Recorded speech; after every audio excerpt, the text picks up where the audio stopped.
OH1 fault क्या होता है, OH2 फॉल्ट क्यों आता है, इसकी क्या वजूहात हैं और इसको ठीक करने का तरीक़ाकार क्या है।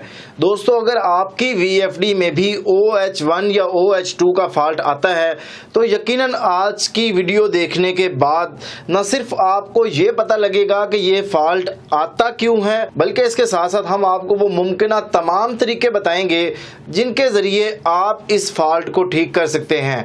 तो चलिए शुरू करते हैं। बिस्मिल्लाहिर्रहमानिर्रहीम। मेरा नाम है मुदस्सर रहमान और आप देख रहे हैं A to Z सोलर। तो आज कुछ नया सीखते हैं। तो दोस्तों, OH1 फॉल्ट या OH2 जो फॉल्ट है ये दो तरह से आता है। एक वो कि इन्वर्टर के अंदर कोई फॉल्ट हो, उस वजह से OH1 या OH2 देखने को मिलता है, या दूसरे नंबर पे जो यूज़र है उसके एंड पे कोई गलती हो तो उस सूरत में भी OH1 या OH2 का फॉल्ट हमें देखने को मिलता है। सबसे पहली वजह OH1 फॉल्ट की आने की ये है कि इन्वर्टर का फ़ैन ख़राब हो जाता है। देखिए, OH1 जो फॉल्ट है, आपको ये बताता जाऊँ, ये है ओवर हीट का, यानी आपका इन्वर्टर जो है ये ओवर हीट अगर होगा तो उस सूरत में ये ख़राब नहीं होगा, बल्कि OH1 या OH2 का कोड दे देगा। अब ये ओवरहीट क्यों होता है, इसकी क्या वजूहात है, उसकी सबसे पहली वजह तो ये होती है कि इन्वर्टर का फ़ैन ख़राब हो जाता है, जिसकी वजह से हमें OH1 या OH2 का फॉल्ट देखने को मिलता है। अच्छा, अगर इसका तरीक़ाकार ठीक करने का यही है कि इसके फ़ैन को रिप्लेस कर लिया जाए तो ये फॉल्ट ठीक हो जाएगा। डेफिनेटली अगर आपने अच्छी क्वालिटी की VFD यूज़ की है, गारंटी वाली VFD यूज़ की है, जैसे कि हम इन्वेंट की VFD इस्तेमाल करते हैं जिसकी 3 साल की वारंटी होती है, 1 साल मुकम्मल वारंटी होती है और नेक्स्ट जो 2 साल है वो सर्विस फ्री वारंटी होती है, पार्ट्स के उसके पैसे लगते हैं। तो अगर आपकी VFD वारंटी में है तो आप खुद से उसको रिपेयर ना करें, बल्कि उसको कंपनी की जानिब से जो है उसको सर्विस सेंटर से उसको ठीक करवाएं। तो पहली वजह तो ये है कि फ़ैन ख़राब होने की वजह से OH1 का फॉल्ट आता है। दूसरी वजह मैं आपको ये बताता जाऊं जो कि क्लाइंट के एंड पे होती है, वो ये कि अक्सर औकात क्या होता है कि कोई भी हम देखते हैं कि जी उन्होंने पानी का हिसाब लिखना होता है कि जी, या कोई भी हिसाब लिखना होता है, खाद का हिसाब, या कोई भी उनके पास एक कॉपी होती है। वो क्या करते हैं कि उसको जो है वो खाता लिखने के बाद उसको VFD के ऊपर रख देते हैं। अब यहाँ पे ये चीज़ मैं आपको बताता जाऊँ कि VFD के फ़ैन ऊपर वाली साइड पर लगे होते हैं, तो जब आप उसके फ़ैन वाली जगह पे कोई कॉपी रख देंगे तो डेफिनेटली उससे पंखे की जो हवा की जो क्रॉसिंग है वो बंद हो जाएगी। उस सूरत में क्या होगा कि VFD की जो कंपोनेंट्स हैं वो हीट होंगे और उस सूरत में भी फॉल्ट OH1 या OH2 का हमें देखने को मिलेगा। लिहाजा यहाँ पे ये चीज़ मैं आपको बताता जाऊँ कि आप VFD के फ़ैन वाली साइड पे कुछ भी आप ऐसा ना रखें जिससे उसकी हवा में जो है वो प्रॉब्लम हो सके। अच्छा, ये फॉल्ट जो है एक दो जगह पे बहुत यूनिक हमें पॉइंट देखने को मिले, ऐसे पॉइंट्स जो हम सोच भी नहीं सकते थे कि इस वजह से ये फॉल्ट आता है। वो ये कि हमने देखा कि एक परिंदे ने इसके ऊपर घोंसला बनाया हुआ था। अब उस वजह से भी चूंकि वो प्रॉपर वेंटिलेशन नहीं हो पा रही थी और उससे क्या था कि उससे OH1 का फॉल्ट आया था। एक और भी काफ़ी वजह होती हैं, वो ये भी वजह है कि डस्ट बार बार जा रही है और आप उसको साफ नहीं कर रहे, उस सूरत में भी OH1 का फॉल्ट आपको देखने को मिलता है। यहाँ पे ये चीज़ मैं आपको बताता जाऊँ कि अगर आपने ओपन VFD को लगाया हुआ है, ये एक ऐसी जगह पे लगाया है जहाँ पे बहुत ज़्यादा डस्ट होती है, तो उस सूरत में आपको VFD को 2 महीने बाद 1 महीने बाद ब्लोअर से उसको साफ कर लेना चाहिए। अच्छा, इस अक्सर हम ये भी देखते हैं बहुत सी जगह पे, हम चूंकि प्रैक्टिकली सारी चीज़ों को देख रहे होते हैं, तो वहाँ पे मैं आपको वो चीज़ें बताऊंगा जो किताबी नहीं बल्कि प्रैक्टिकली चीज़ें हमें देखने को मिली हैं। वो ये कि एक साइड पे हम गए, वहाँ पे OH1 का फॉल्ट आ रहा था, ओवर हीट हो रही थी VFD, तो हमने वहाँ पे देखा कि उस VFD में बहुत ज़्यादा हशरात और फ़ैन में तिनके फंसे हुए थे और जिसकी वजह से फ़ैन चल नहीं रहा था और OH1 का जो फॉल्ट है वो हमें देखने को मिल रहा था। अच्छा, ये तो वो चीज़ें हैं जो क्लाइंट के एंड पे हमें देखने को मिलती हैं। अब यहाँ पे एक आपको ये बताता जाऊँ कि अगर वहाँ पे कोई भी ऐसे नहीं, पंखा भी ठीक है, उसके अलावा फ़ैन के ऊपर कुछ रखा भी नहीं हुआ, फिर OH1 का फॉल्ट देखने को मिल रहा है, तो इसकी एक वजह ये भी हो सकती है कि इन्वर्टर की IGBTs जो इसमें लगी हुई है वो हीट हो रही है। अब वो क्यों हीट हो रही है ये आपने उसको देखना है कि IGBT ख़राब हो गई है, या IGBT हीट होने की एक वजह यह भी होती है कि इन्वर्टर के ऊपर लोड उसकी कैपेसिटी से ज़्यादा लगाया गया हुआ है। तो अक्सर क्या होता है कि मोटर की कैपेसिटी से कम पावर की VFD को लगाया जाता है, जिसकी वजह से क्या होता है कि VFD जो है उसकी IGBTs हीट हो जाती है, और जब IGBT हीट होगी तो डेफिनेटली इन्वर्टर के पास दो ऑप्शन है, या तो वो उसको जला दे या वो आपको इंडिकेट कर दे और मोटर को बंद कर दे।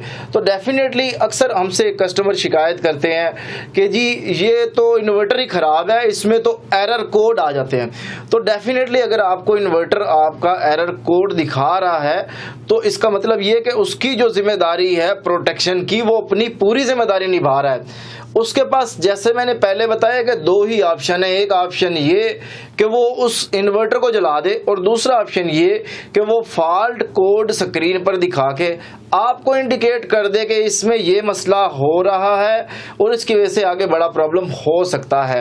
तो IGBT हीट होने की वजह से या इन्वर्टर पे ज़्यादा लोड होने की वजह से IGBT हीट होती है। तो ये आपने देखना है कि अगर आपने मोटर ज़्यादा कैपेसिटी की लगाई हुई है तो आपने इन्वर्टर कम कैपेसिटी का लगाया। शुरू में अक्सर ये मैं देखता हूँ दोनों एंड पे ये प्रॉब्लम होता है। दुकानदार जो है वो देखता है कस्टमर जा रहा है तो वो कहता है मैं बिल कम से कम बने, इसलिए वो इन्वर्टर छोटी कैपेसिटी का लगा देता है। शुरू में तो वो बड़ा अच्छा चल जाता है, बाद में उसमें प्रॉब्लम आ जाता है। या दूसरे नंबर पे एक वजह ये भी होती है कि जो क्लाइंट कस्टमर होता है वो कम पैसों के चक्करों में कहता है नहीं इसने भी मोटर चलानी है उसने भी मोटर चलानी है तो आप ये कम कैपेसिटी वाला मुझे दे दें। तो हमेशा मैं आपको ये कहा करता हूँ कि आप प्रॉपर उस मोटर की कैपेसिटी के मुताबिक जो इन्वर्टर रिकमेंडेड हो आप उसको इंतखाब करें ताकि आपको फॉल्ट रेशो कम से कम देखने को मिले। अच्छा, अगर आपकी मोटर ठीक चल रही है और उसमें कभी कभार जो है वो OH1 का फॉल्ट आ जाता है तो इसका मतलब ये होता है कि अचानक से उस पर लोड बढ़ गया। ये अक्सर हमें उस वक्त देखने को मिलता है जहाँ सोलर आटा चक्की लगी होती है ना, तो वहाँ पे बहुत ज़्यादा गाला वो उसका ओपन कर देते हैं, यानी वो बहुत ज़्यादा दानों को खोल देते हैं, जिसकी वजह से मोटर बहुत ज़्यादा एम्पेयर लेने लगती है और OH1 का फॉल्ट जो है वो हमें देखने को मिल जाता है। यानी बहुत ज़्यादा लोड अचानक से बढ़ जाए उस सूरत में भी हमें देखने को ये OH1 फॉल्ट देखने को मिलता है। अच्छा, अगर आपकी आउटपुट की साइड पे जो केबल्स लगी हुई हैं, जो तारें लगी हुई हैं, वहाँ पे कोई तार शॉर्ट हो रही हो, लीकेज करंट हो रहा हो जिसकी वजह से VFD ज़्यादा एम्पेयर ले रही हो, तो उस सूरत में भी हमें OH1 फॉल्ट देखने को मिल सकता है। अब इसका सिंपल सा हल है कि आप उसको जो है वो आउटपुट की तारों को उतारें और फिर चेक करें कि OH1 फॉल्ट ख़त्म हो गया है।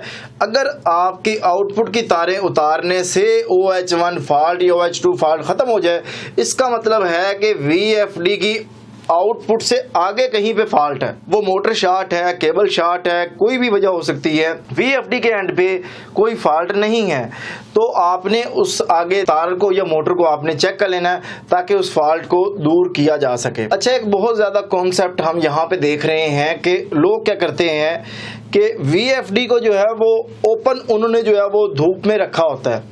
अब यहाँ पे एक वजह भी है, उसकी वजह ये है कि वो कहते हैं जी हमारी मजबूरी है। क्या मजबूरी है कि यहाँ पे VFD के चोरी होने की रेशो बहुत ज़्यादा है। अब डेफिनेटली हम ये देखते हैं कि ऐसा होता भी है, तो लोग क्या करते हैं कि एक मेल फीमेल स्विच VFD के साथ लगा के सुबह आते हुए VFD उठा के ले आते हैं, मोटर और सोलर पैनल के साथ वो स्विच कनेक्ट करते हैं। सारा दिन वो VFD धूप पे पड़ी रहती है, मोटर उनकी चलती रहती है और फिर जो है जब शाम होती है तो वो VFD को उठा के दोबारा घर ले जाते हैं। अब VFD की एक लिमिट है, वो शुरू में उस चीज़ को चला रही होती है, धूप को बर्दाश्त भी कर रही होती है। देखिए, जब आपका इन्वर्टर चल रहा है उस पे टेम्परेचर सिर्फ ये नहीं कि जो आपका एक्सटर्नल टेम्परेचर है धूप का या जो एक टेम्परेचर है वो उस पर असरअंदाज होता है, बल्कि जब कोई भी कंपोनेंट्स, कोई भी इलेक्ट्रॉनिक्स के आलात जब चलते हैं तो उनके कंपोनेंट्स का अपना भी एक टेम्परेचर होता है। तो वो दोनों टेम्परेचर मिलके जब उसकी रेंज से, उसकी कैपेसिटी से ज़्यादा टेम्परेचर ओवर हो जाता है तो उस सूरत में भी हमें ये फॉल्ट देखने को मिलता है। यहाँ पे ये चीज़ मैं आपको बताता जाऊँ कि ये रेशो बहुत ज़्यादा लोग हम देखते हैं कि जी वो मेल फीमेल लगा रहे हैं। देखिए कोई नहीं, आपकी मजबूरी है। इसका सही और बेहतर तरीक़ाकार तो ये है कि आप प्रॉपर एक कमरा बनाएं, उस कमरे में जो VFD आप उसको इंस्टॉल करें।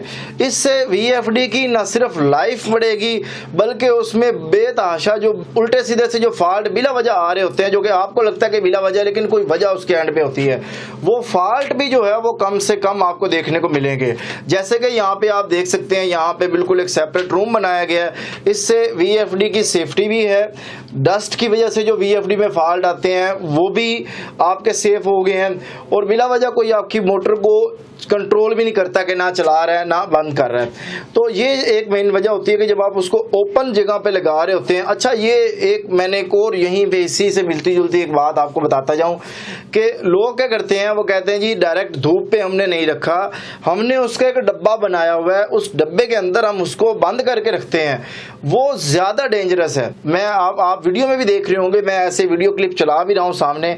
आप देखेंगे VFD को छोटे से बॉक्स के अंदर आप उसको बंद करके मजीद आप उसका काम मुश्किल कर रहे हैं। तो ये चीज़ और ज़्यादा ख़तरनाक है उस इन्वर्टर के लिए कि आप उसको छोटे से बॉक्स में बंद कर देते हैं जिसके फ्रंट बैक पे कोई वेंटिलेशन नहीं होती और वो ओवर हीटिंग की वजह बनती है। सो दोस्तों, आपको जैसे कि मैंने बताया कि ये OH1 फॉल्ट का मेन मकसद यही है कि इन्वर्टर हीट हो रहा है। सो इसकी जो वजूहात थी, जो उसके सोल्यूशंस थे, क्यों ये प्रॉब्लम आता है, वो सारी चीज़ें मैंने आपसे कोशिश की।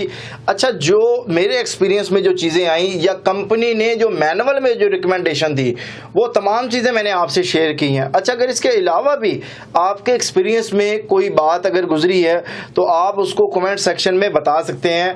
हमारी वीडियो का मकसद आप लोगों को रहनुमाई करना है, और जो फॉल्ट रेशो जो आम लोग बिल्कुल कम पैसों के चक्कर में थोड़े से पैसे बचत होती है, मैंने ये देखा है ज़्यादा नहीं बचते, लेकिन उसकी वजह से आपकी मैक्सिमम कास्ट जो है वो रिस्क पे आ जाती है। तो उस वजह से जो फॉल्ट आ रहे होते हैं, आपके मसाइल के हल के लिए हम वीडियोस बनाते हैं। तो अगर आपने इससे हट के भी अगर कोई आपने प्रॉब्लम देखा है, कोई वजह देखी है, तो कमेंट्स में बताएं ताकि बाकी लोगों का भी उससे फ़ायदा हो सके। तो बहुत शुक्रिया आप सब दोस्तों का। आप लोगों को बताता जाऊं कि हमारे पास अच्छी क्वालिटीज़ की VFDs होती हैं, इन्वेंट VFD होती है। इसकी 3 साल की वारंटी होती है, 1 साल मुकम्मल जैसे मैंने आपको बताया, और 2 साल इसकी सर्विस वारंटी होती है। आप में से किसी भी शख्स को ये VFD चाहिए हो, 2.2 किलोवाट से आप चाहे 500 किलोवाट तक ये VFD लेना चाहें, वो A to Z सोलर से आपको मिल जाएगी। आप स्क्रीन पर दिए गए नंबर पर रब्ता करके इन्वर्टर परचेज कर सकते हैं।